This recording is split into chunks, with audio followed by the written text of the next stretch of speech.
সে হলো একটা কুলাঙ্গার। একজনের স্ত্রীকে ইস্কন হাসপাতালের সামনে সঙ্গে পরকীয়া প্রেম করতো। সে যে হাতে নাতে পাইছে তার গাড়িতে, তাকে ওখানে রাস্তা ফেলে পিটেছে। কায়সার কামালকে কুলাঙ্গার বললেন ব্যারিস্টার খোকন। বিএনপি সমর্থিত জাতীয়তাবাদী আইনজীবী ফোরাম থেকে অব্যাহতি দেওয়ার প্রেক্ষাপটে মুখ খুলেছেন সুপ্রিম কোর্ট আইনজীবী সমিতির সদ্য নির্বাচিত সভাপতি ব্যারিস্টার মাহবুব-উদ্দিন খোকন।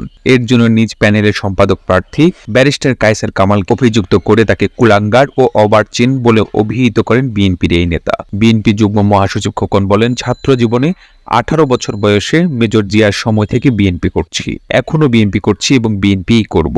এই দলে কোনো কুলাঙ্গার ও অবার্চিনকে দেখতে চায় না।